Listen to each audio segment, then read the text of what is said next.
Hello, fifth grade math students. This is our review for chapter 12. You can find us on page 181. You should have already gone through all these problems, and this is my explanation for each of them if you had any questions along the way. You could have done those problems either in your math journal, on the paper that I posted on RunWeb, up to you. But please have your book open so that you can follow along as I do the problems on the whiteboard. Now this is the fill in the blank. I'm going to start by doing a quick little definition for each of these as a reminder, and we'll see which of these terms works with which of these blanks. Angles on a point, remember that's if I have a point, all of the different angles that can be coming off of that. Could be one, could be two, depends on the drawing. Angles on a line is if I have a line, that's all of these different angles that make up this side of a line. Intersecting lines, if I've got two long lines, the point where they intersect would be intersecting lines. Actually, vertical angles, the next definition, those are these opposite lines. So there's a pair of vertical angles, and then those with the two lines, there's another pair of vertical angles. Let's look at our definitions.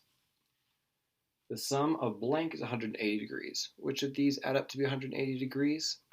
Hopefully when I drew that angle on a line, you recognize that whatever the line is, no matter how many angles there are, they will always add up to be 180 degrees. And similarly, the sum of angles on a point is always going to make a complete circle, which is 360 degrees. So this one is angles on a point. Oops, sorry, angles on a line. Angle on a line. Angle on a point. And then finally, the measures of blank are equal, and that would be the measure of vertical angles. Vertical angles formed by two intersecting lines, the opposites are always equal to each other. So this is vertical angles. Okay, let's move on to question number 4. I'll need to draw a graph for that one. I won't label everything, but we're told that these two are lines, and we can see that they are intersecting.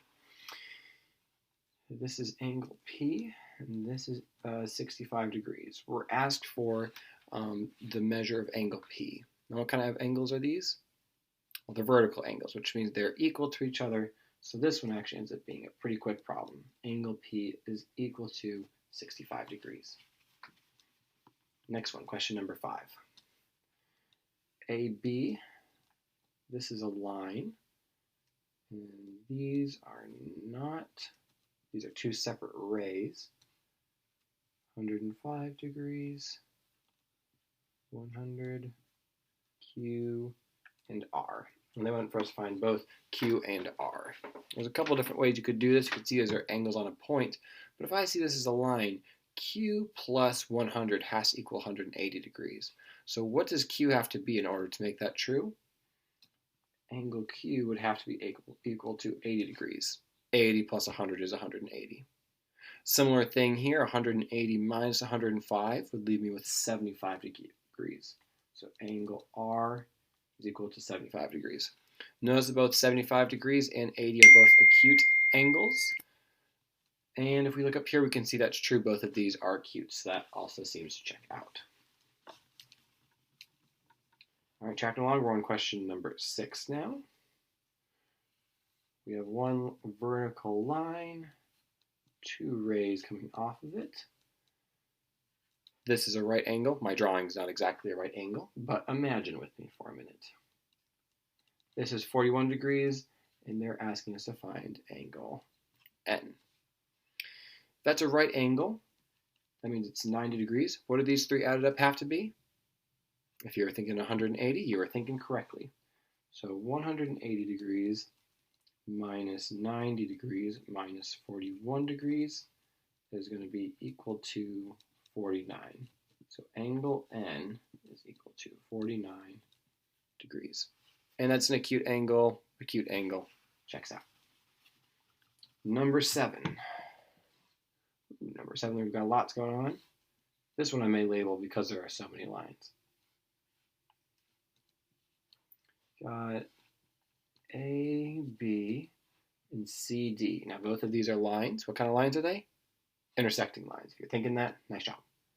And then coming off it, we also have this angle E. This is 48 degrees. They tell us this is 117. And we need to find both of these.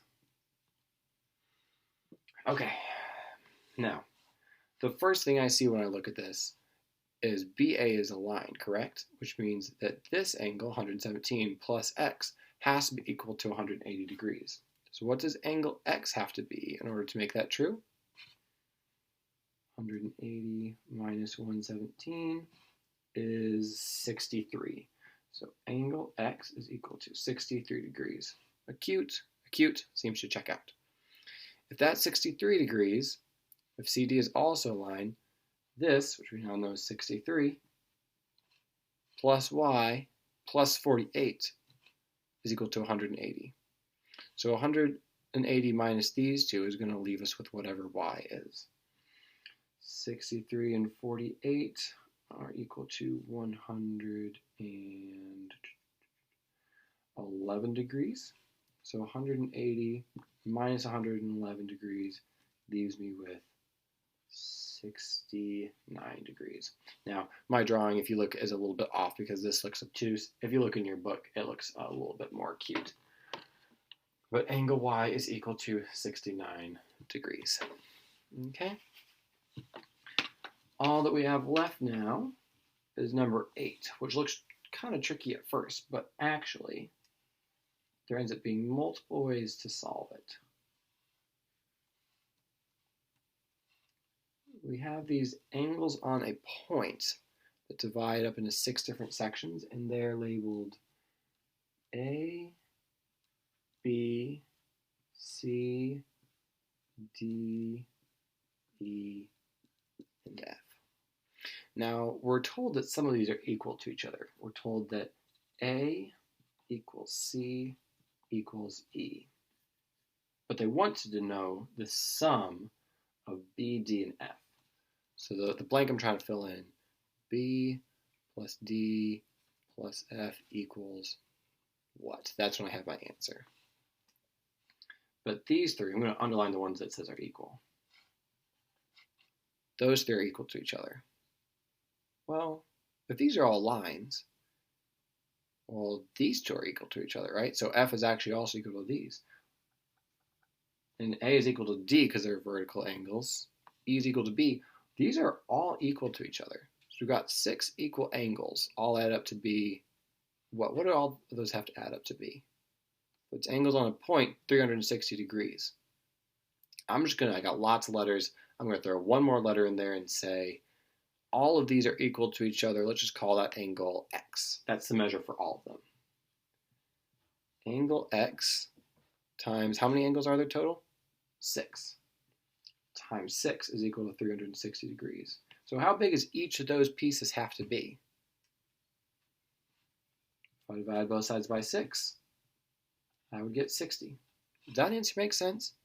Yeah, both of these, all these are acute angles. 60 plus 60 plus 60 plus 60 plus 60 plus 60 is 360. 60 times 3 is 180. There's 3 angles on a line. 60, you can get to that answer a few different ways. Oh, but that's not actually the correct answer. What they want to know is B plus D plus F. B plus D plus F, 60 plus 60 plus 60 is 180 degrees. And I'm glad I wrote B plus D plus F up here because that reminded me that 60 is not the answer. They want to know what 3 of those added together are. Okay, our quiz will be tomorrow, and I'll be posting that online for you to print out and find some other way to take. And make sure to send me an email if you have any questions about that. Thank you.